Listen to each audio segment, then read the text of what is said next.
Hi everyone, it's Mrs. Pratt with Lee County Ag in the Classroom, and today we're going to talk about wheat. Do you know what part of the pizza comes from wheat? If you said crust, you would be correct. In Illinois, we grow a kind of wheat called soft red winter wheat. And that kind of wheat is planted in the fall. It stays in the ground all winter, and then in the spring begins to grow again. So we harvest late spring, early summer. So it's different than the other crops that we plant. Soft red winter wheat is usually used in flours that make cookies, cakes, crackers, things like that. So where is the wheat at in this plant right here? Well, it's in the head. This is what we call the wheat head right here. So let's get to that wheat. Now today, we have big machines that do this work for us, but a long time ago, people had to do this either by hand or by using a big mallet, and they would actually beat a huge pile of these wheat heads in order to get to the kernels. But I'm gonna show you how we can do it with our hands. I'm just gonna start to roll it like this, and it'll start to fall apart. Do you see those little kernels of wheat in there? There's one, there's one, there's one. So once you get all those kernels out, usually there's about 50 to 70 kernels in a head of wheat. I know it's a big range, but there can be a lot in there. That wheat is ground up and then becomes the flour that we use to make all sorts of yummy foods. There's something in wheat called gluten. Now, gluten is what holds the wheat together. That's why you can go to the store and buy a loaf of bread and it's not falling apart in the sack, because it's being held together by gluten. Same goes for cakes and cookies, things like that. So, can you actually see the gluten in wheat? Yes, you can. Let me show you a cool experiment that you can do in your house to find the gluten in your flour. Come on over here to my kitchen counter. So this experiment is called gobs of gluten. You can Google that and find all sorts of versions of it. I'm going to walk through how to do this, and then you can always come back and re-watch my video to do it yourself. So just watch for right now. You're going to need flour. Now, I happen to have three kinds of flour in my pantry. I have whole wheat flour, all-purpose flour, and then I also have almond flour because a couple of my family members are gluten-free. They are allergic to gluten, and so I bake for them sometimes, so I have some flour that doesn't have gluten in it at all. Okay.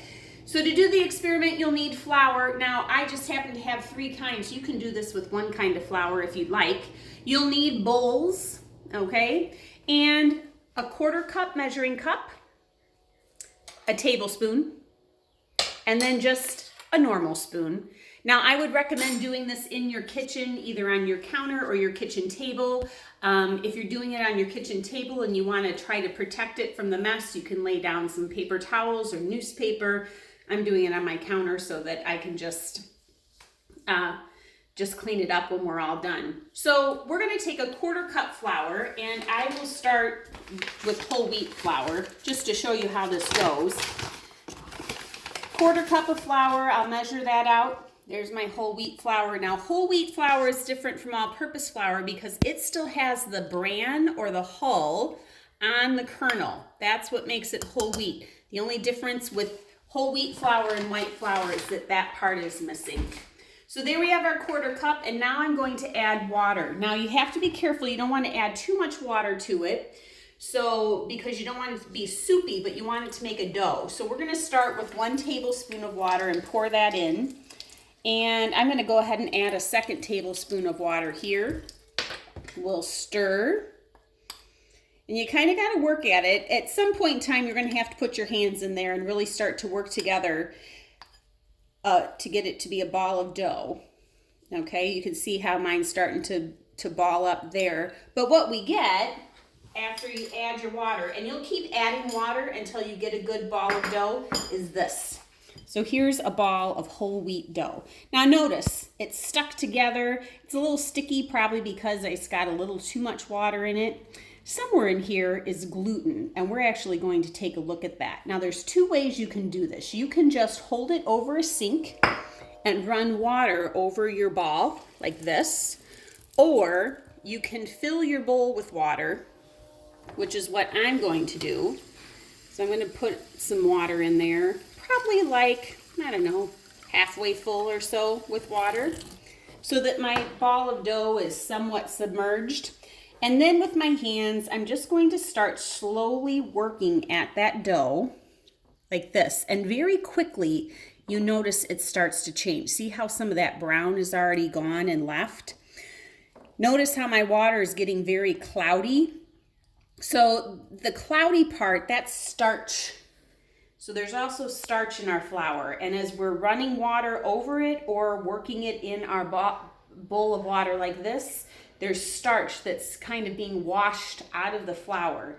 And what we're going to be left with is strands of gluten. So come on over and take a look again. This does take a little bit of time to get through, especially whole wheat flour. Typically has lots of gluten to it. Here you can see that it's already changed. Now, if you see very closely, can you get in there close? I don't know if you're going to be able to see these strands at all. Right here, there's a strand. Right there's a strand. Those little strands, they look like little strings. That's your gluten. So let's keep working at this so we can really get to it. So the part of the experiment then is using all these different types of flour. See how long it takes for you to get to the gluten, and how much gluten do you actually find in that flour, okay? So, oh, here we go. I think I'm getting a little bit better here. There you go. See, as I kind of pull apart that flour right there, there was some more. See that? That's the gluten. And again, you can keep going here. It'll get harder and harder to hold the dough together, okay? Because you're washing that starch out. Take a look at this water, at how milky white it's getting. That's all of the starch being washed out of the flour. There's my gluten. Just had a bunch of it right there. Okay? So you can keep doing that. And then if you have different types of flour, go ahead and experiment. Now, remember, I also had almond flour. Almond flour is what I use to bake when I'm baking gluten-free recipes, cakes and cookies. So almond flour does not have gluten in it, but we're still going to give this a try. What do you think is going to happen? So I'll add my water to it. I'm going to put in a couple tablespoons of water to begin with.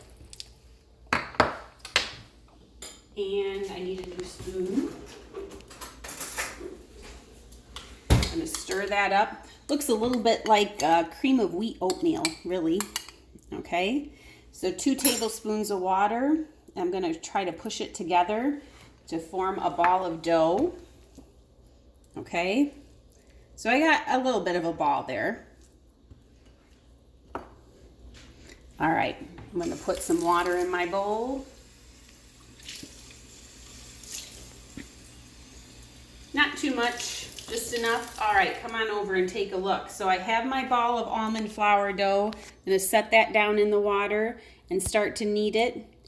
And very quickly, it just starts to dissolve and fall apart. That just shows you, because it has no gluten to it at all. Let's go back to that whole wheat flour again and see what's happened with it just sitting in the water. You can see it's still holding together a little bit, but there you're starting to really get to see those strands of gluten. Now you can do the same thing. I had also made up a little bowl of all-purpose flour. You can use that. We won't walk through that today, but that's something typically everybody's got some all-purpose flour in their house. Gobs of gluten. That's the experiment for the day. So thank you so much for watching. I hope you learned a little bit about wheat and how wheat relates to pizza. I'll see you again soon.